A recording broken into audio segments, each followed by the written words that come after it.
ചെങ്ങായിമാരെ നമ്മളെ രാജ്യം ഭരിക്കുന്ന ബിജെപിന്റെ അവസ്ഥയുണ്ടല്ല വളരെ കഷ്ടം തന്നെ ഏട്ടാ. ഓരോ ഇലക്ഷൻ വരുമ്പോൾ ആ ഇലക്ഷൻ ജയിക്കാൻ വേണ്ടി ഇവന്മാർ കാണിച്ചു കൂടുന്ന ഉടായ്പുണ്ടല്ല, ഒരു ഒന്നൊന്നര ഉടായ്പാണ്. ഭരണത്തിൽ ഇരിക്കുമ്പോഴും ഇവരെ പോലെ പേടിക്കുന്ന ടീം ഉണ്ടല്ല, ലോകത്ത് വേറെ ഒരു ടീമും ഉണ്ടാവില്ല.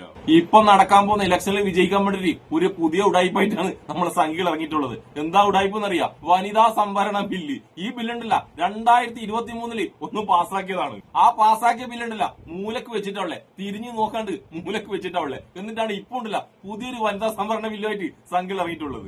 എന്തെല്ലാം ഉടായ്പാണല്ലേ സംഘികൾ കാണിച്ചു കൂട്ടുന്നത്.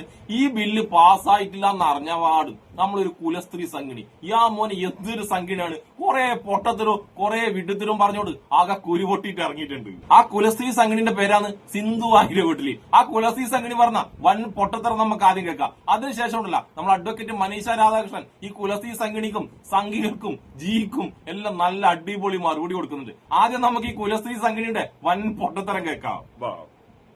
നമസ്തേ. ഭാരതത്തിന്റെ ചരിത്രത്തിലെ ഒരു നാഴികക്കല്ലാവുമായിരുന്ന ഒരു ബില്ലിനെയാണ് ഇന്ന് പ്രതിപക്ഷം പാർലമെന്റിൽ പരാജയപ്പെടുത്തിയത്. 33% സ്ത്രീ സംവരണം അസംബ്ലികളിലും പാർലമെന്റിലും കൊണ്ടുവരുന്ന ആ വനിതാ സംവരണ ബില്ല് ഞങ്ങളാണ് അട്ടിമറിച്ചത് എന്ന് അവകാശപ്പെടുന്നത് കോൺഗ്രസിന്റെ നേതൃത്വത്തിലുള്ള ഇന്ത്യ സഖ്യമാണ്. വയനാട് MP ആയ പ്രിയങ്ക വാദ്ര ഗാന്ധിയാണ്. ശ്രീമതി പ്രിയങ്ക വാദ്ര, താങ്കളുടെ അപ്പൂപ്പൻ നെഹ്റു ഗാന്ധിയെ സ്വാധീനിച്ച് കോൺഗ്രസിന്റെ നേതൃത്വവും ഇന്ത്യൻ പ്രധാനമന്ത്രി പദവും നേടിയെടുത്തു. നെഹ്റുവിന്റെ മകളായതുകൊണ്ട് മാത്രം ഇന്ദിരാഗാന്ധി വ്യാജ ഗാന്ധി പേരും വാലും വെച്ചുകൊണ്ട് ഇന്ദിരാഗാന്ധിയും നേടി പ്രധാനമന്ത്രി പദം. ഇന്ദിരാഗാന്ധിയുടെ മരുമകളായതുകൊണ്ട് മാത്രം സോണിയാഗാന്ധി എന്ന ആന്റോണിയോ മേനോയും നേടിയെടുത്തു സൂപ്പർ പ്രധാനമന്ത്രി പദം മൻമോഹൻ സിംഗിന്റെ തലയ്ക്കുമേലെ. സോണിയാഗാന്ധിയുടെ മകളായതുകൊണ്ട് മാത്രം ഈ പറയുന്ന പ്രിയങ്ക വാദ്ര ഗാന്ധിക്കും കിട്ടി ഈ കസേര. യാതൊന്നും പ്രവർത്തിച്ചിട്ടല്ല, ആ കുടുംബത്തിൽ പിറന്നു എന്നുള്ളത് കൊണ്ട് മാത്രം. പക്ഷേ സാധാരണ ഇന്ത്യൻ സ്ത്രീകളുടെ കാര്യം അതല്ല. താഴെത്തട്ടിൽ നിന്ന് പ്രവർത്തിച്ചു വരുന്ന അവർക്ക് ഈ പുരുഷാധിപത്യ സമൂഹത്തിൽ അധികാര കസേരകളിൽ നേതൃത്വത്തിൽ എത്താൻ സഹായകമാവുമായിരുന്ന സംവരണമാണ് താങ്കളുടെ പാർട്ടി, താങ്കളുടെ സഖ്യം ഇല്ലാതാക്കിയത്. ഇതിന് ഇന്ത്യയിലെ വനിതകൾ താങ്കളുടെ പാർട്ടിയോട്, താങ്കളുടെ സഖ്യത്തോട്, താങ്കളുടെ പക്ഷത്തോട്, താങ്കളോട് പകരം ചോദിച്ചിരിക്കും. കുറിച്ചിട്ടോളൂ. രാഷ്ട്രായ സ്വാഹ ഇദം നമഃ. എല്ലാം സ്വാഹ. തലച്ചോറിന് പകരം ഇവരുടെയൊക്കെ തലയിൽ ചാണകം കയറി കഴിഞ്ഞാൽ ഇവരോട് എന്ത് പറഞ്ഞാലുണ്ടല്ല ആ പറഞ്ഞതൊക്കെ സ്വാഹ. വനിതാ സംവരണ ബില്ല് 2023 പാസ്സായിട്ട് അതിന്റെ ബാക്കി കാര്യങ്ങളൊന്നും ചെയ്യാതെ ഇന്ത്യയിലുള്ള മൊത്തം വനിതകളെ പറ്റിച്ച ടീമാണ് ഈ BJP. എന്നിട്ട് അടുത്ത ഇലക്ഷനിൽ എവിടെയൊക്കെയോ തോക്കുന്നുള്ള പേടി വന്നപ്പം പുതിയ ഉടായ്പായിട്ട് ഇറങ്ങിയിട്ടുള്ളേ നാണും മാനും ഉളുപ്പില്ലാണ്ട് കുറെ സംഖ്യകള്.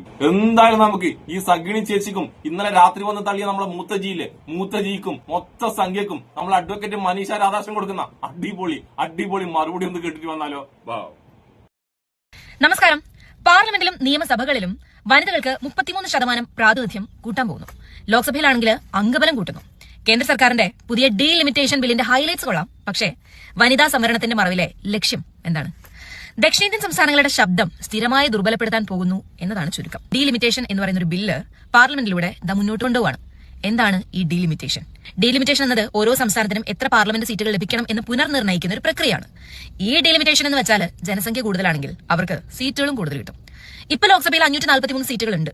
ഇത് ഏകദേശം 850 വർദ്ധിപ്പിക്കാനാണ് ഈ ബില്ലിലൂടെ കേന്ദ്ര സർക്കാർ ആലോചിക്കുന്നത്. ഒപ്പം സ്ത്രീ സംവരണം വർദ്ധിപ്പിക്കാൻ ഒരുങ്ങുന്നുണ്ട്. പക്ഷേ സ്ത്രീ സംവരണവും ഡീലിമിറ്റേഷനും സീറ്റുകളുടെ വർധനവും ഒക്കെ 3 വ്യത്യസ്ത വിഷയങ്ങളാണ്. ഇതൊക്കെ അങ്ങ് ഒരുമിച്ച് പറയുന്നതിൽ വേറൊരു ലക്ഷ്യമുണ്ട്. പ്രശ്നം ഈ പുതിയ സീറ്റുകൾ ജനസംഖ്യ അടിസ്ഥാനമാക്കി വിതരണം ചെയ്യാനാണ് പദ്ധതിയിടുന്നത് എന്നാണ്. നോക്കൂ, ഈ ബില്ല് ജനസംഖ്യ നിയന്ത്രിക്കാൻ ശ്രമിച്ച സംസ്ഥാനങ്ങളെ യഥാർത്ഥത്തിൽ എന്താണ് ചെയ്യുക? ശിക്ഷിക്കുകയാണ് ചെയ്യുക. ദക്ഷിണേന്ത്യൻ സംസ്ഥാനങ്ങൾ എന്ന് പറയുമ്പോൾ തമിഴ്നാടും കേരളയും കർണാടകയൊക്കെ പെടുമല്ലോ. ഈ 3 സംസ്ഥാനങ്ങൾ പരിശോധിച്ചാൽ തമിഴ്നാട് ജനസംഖ്യ കൺട്രോൾ ചെയ്ത സംസ്ഥാനമാണ്. കേരളം വിദ്യാഭ്യാസത്തിലും സാമൂഹ്യ വികസനത്തിലും ഒക്കെ മുമ്പിലാണ്. പക്ഷേ ഈ സംസ്ഥാനങ്ങൾ മികച്ച പ്രകടനം കാഴ്ചവെച്ചിട്ടുണ്ടെങ്കിൽ പോലും ജനസംഖ്യ അടിസ്ഥാനമാക്കിയുള്ള പുതിയ ഫോർമുല വന്നാൽ എന്താ സംഭവിക്കുക? ഈ 3 സംസ്ഥാനങ്ങളുടെ സീറ്റുകളുടെ അനുപാതം കുറയാനാണ് സാധ്യത. അതേസമയം ഉത്തർപ്രദേശിലും ബീഹാറും പോലെയുള്ള സംസ്ഥാനങ്ങളിൽ ജനസംഖ്യ ക്രമാതീതമായി ഉയരുന്ന സ്ഥലങ്ങളാണ്. അവിടെ പുതിയ ബില്ല് പ്രകാരം അവർക്ക് കൂടുതൽ സീറ്റ് ലഭിക്കാൻ ഇടയുണ്ട്. എന്താണ് ഇതിന്റെ അർത്ഥം എന്ന് ചിന്തിച്ചിട്ടുണ്ടോ? അതായത് ജനസംഖ്യ നിയന്ത്രിക്കുകയും വിദ്യാഭ്യാസം മെച്ചപ്പെടുത്തുകയും ചെയ്ത സംസ്ഥാനങ്ങൾക്ക് പാർലമെന്റിൽ കുറവ് പ്രതിനിധാനം ലഭിക്കുകയും ഇതൊന്നും ചെയ്യാത്ത സംസ്ഥാനങ്ങൾക്ക് കൂടുതൽ രാഷ്ട്രീയ ശക്തി ലഭിക്കുകയും ചെയ്യാണ്. ഇവിടെ പലരും തുറന്നു പറയാത്തൊരു കാര്യമുണ്ട്. കൂടുതൽ സീറ്റുകൾ എന്നത് കൂടുതൽ അധികാരമാണ്. കൂടുതൽ അധികാരം എന്നത് കൂടുതൽ നയങ്ങൾ നിർണ്ണയിക്കാനുള്ള കഴിവാണ്. ഈ സാഹചര്യത്തിൽ സാമ്പത്തികമായി കൂടുതൽ സംഭാവന ചെയ്യുന്ന ദക്ഷിണേന്ത്യൻ സംസ്ഥാനങ്ങൾ കേന്ദ്ര സർക്കാരിന്റെ എല്ലാ തെറ്റായ നയങ്ങളുടെയും ഭാരം വഹിക്കേണ്ടി വരികയും എന്നാൽ അതിന്റെ ഗുണഫലങ്ങൾ മറ്റിടങ്ങളിലേക്ക് കൂടുതൽ പോകാൻ ഇടയാവുകയും ചെയ്യും എന്നതാണ് യാഥാർത്ഥ്യം. ജനസംഖ്യ മാത്രം അടിസ്ഥാനമാക്കി സീറ്റുകൾ വർദ്ധിപ്പിക്കുന്നത് ദക്ഷിണേന്ത്യൻ സംസ്ഥാനങ്ങളും വടക്കൻ സംസ്ഥാനങ്ങളും തമ്മിലുള്ള വ്യത്യാസം വർദ്ധിപ്പിക്കും. രാജ്യത്തിന്റെ സാമ്പത്തിക വളർച്ചയിൽ വലിയ പങ്ക് വഹിക്കുന്നതും മനുഷ്യ വികസന സൂചികകളിൽ മുന്നിൽ നിൽക്കുന്നതുമായിട്ടുള്ള ദക്ഷിണേന്ത്യൻ സംസ്ഥാനങ്ങൾ പാർലമെന്റിൽ അവരുടെ ശബ്ദം നഷ്ടപ്പെടും. തെക്കൻ സംസ്ഥാനങ്ങളെ അവരുടെ സ്വന്തം രാജ്യത്ത് തന്നെ അവഗണിക്കപ്പെടുന്ന അവസ്ഥയിലേക്ക് നയിക്കും. ഇപ്പൊ വികസനത്തിന്റെ പേരിൽ ദക്ഷിണേന്ത്യൻ സംസ്ഥാനങ്ങളെ സാമ്പത്തിക വിവേചനം നേരിടുന്നുണ്ടെങ്കിൽ ഡീലിമിറ്റേഷൻ വരുമ്പോൾ ഇനി രാഷ്ട്രീയ വിവേചനം കൂടി നേരിടേണ്ടി വരും. ഈ ഡീലിമിറ്റേഷൻ നടപടിയിൽ നിന്ന് ഗുണം ലഭിക്കുന്ന ആർക്കാണ്? ബിജെപി നയിക്കുന്ന എൻഡിഎ സർക്കാരിനാണ്. അതുകൊണ്ടാണ് അവർ ഇത് മുന്നോട്ട് കൊണ്ടുപോകുന്നത്. ദേശീയ പാർട്ടിയായ ബിജെപി ഉത്തരേന്ത്യൻ ബെൽറ്റിൽ കൂടുതൽ സീറ്റ് വർദ്ധിപ്പിക്കാൻ ശ്രമിക്കുകയും അതേസമയം ദക്ഷിണേന്ത്യയിൽ സീറ്റുകൾ കുറയുന്നതിലൂടെ അവിടുത്തെ പ്രാധാന്യം കുറയുകയും ചെയ്യാൻ പോകുന്നത്. ലോക്സഭാ സീറ്റുകൾ 543 തുടരുകയാണെങ്കിൽ തെക്കൻ സംസ്ഥാനങ്ങളിലും ഒഡീഷ, അസം, പഞ്ചാബ് പോലുള്ള സംസ്ഥാനങ്ങളിലും സീറ്റുകൾ നഷ്ടപ്പെടാനുള്ള സാധ്യതയുണ്ട്. അപ്പോ ഇത് സാധാരണ ഒരു ഡീലിമിറ്റേഷൻ ബില്ലല്ല, മറിച്ച് അധികാരത്തെ പുനർവിതരണം ചെയ്യലാണ്. അതിന്റെ വില നൽകേണ്ടി വരിക ദക്ഷിണേന്ത്യയാണ് തീർച്ച. നമ്മുടെ പ്രധാനമന്ത്രി നരേന്ദ്രമോദി ഇന്നലെ അരമണിക്കൂർ നീണ്ട ഒരു പ്രസംഗം നടത്തി. അതായത് പ്രതിപക്ഷം വനിതാ സംവരണ ബില്ല് തോൽപ്പിച്ചതിനെതിരെയാണ് പ്രസംഗം. ഇന്ത്യയിലെ മുഴുവൻ സ്ത്രീകളോട് മാപ്പ് ചോദിക്കുന്നു എന്നാണ് പ്രസംഗം. പക്ഷേ ഇത് വിശ്വസിക്കുന്നതിന് മുമ്പ് ഓരോ സ്ത്രീയും അറിയേണ്ട ഒരു സത്യമുണ്ട്.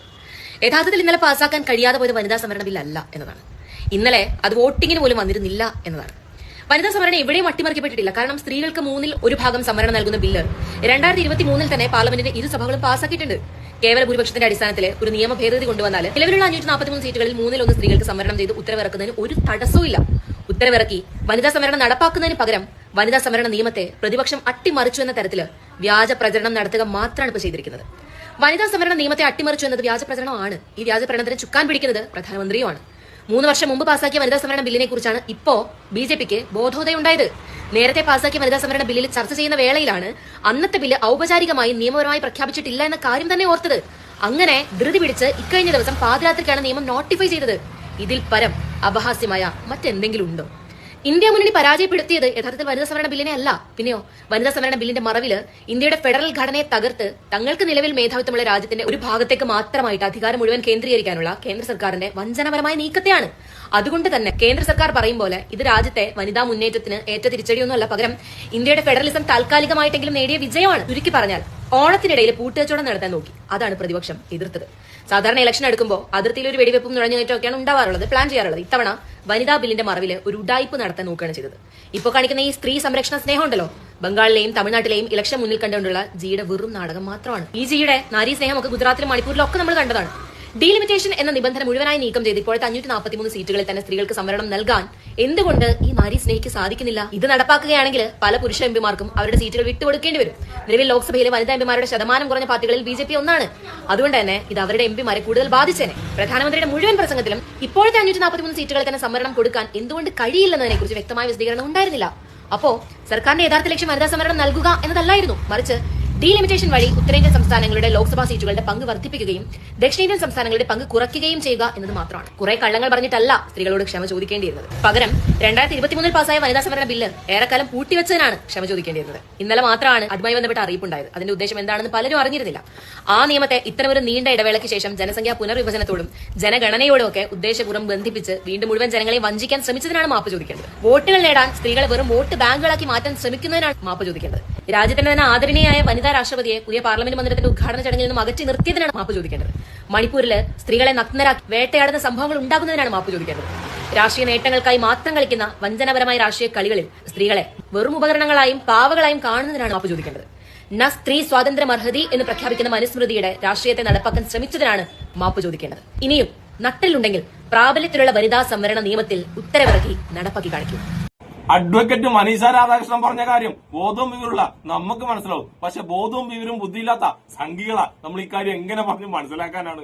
ഒന്നെങ്കിൽ സംഘികളുണ്ടല്ല നമ്മളെ പോലെ ബോധവും വിവരമുള്ള ആൾക്കാരാകണം, അല്ലെങ്കിൽ നമ്മളുണ്ടല്ല സംഘികളെ പോലെ ബോധവും വിവരവും ഒന്നുമില്ലാത്ത പൊട്ടന്മാരാകണം. ഈ രണ്ട് കാര്യമുണ്ടല്ല സംഭവിക്കുകയില്ല. പീഡന കേസിലെ പ്രതികൾക്ക് മത്സരിക്കാൻ സീറ്റ് കൊടുക്കുന്ന, പീഡന കേസിലെ പ്രതികൾ പുറത്തിറങ്ങുമ്പോൾ അവരെ സ്വീകരിക്കുന്ന സംഘികള് BJP ആണ് വനിതകൾക്ക് വേണ്ടി ഘോരഘോരം പ്രസംഗിക്കുന്നത്.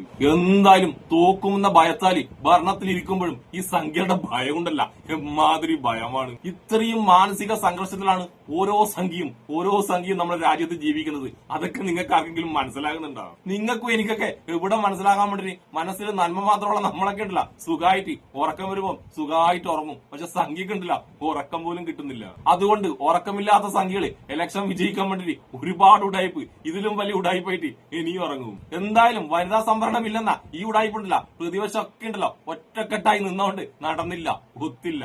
എന്തായാലും നമ്മളെ കുലസി സംഘടന പറഞ്ഞ പച്ചക്കള്ളവും നമ്മളെ ജി ഇന്നലെ പറഞ്ഞ പച്ചക്കളവും സംഘികൾ മൊത്തം പറഞ്ഞ പച്ചക്കളവും ഒളിച്ച് കയ്യിൽ കൊടുത്ത മനീഷ രാധാകൃഷ്ണനും ഇഷ്ടപ്പെടുന്ന എല്ലാവർക്കും എനിക്ക് നല്ല സുലാൻ.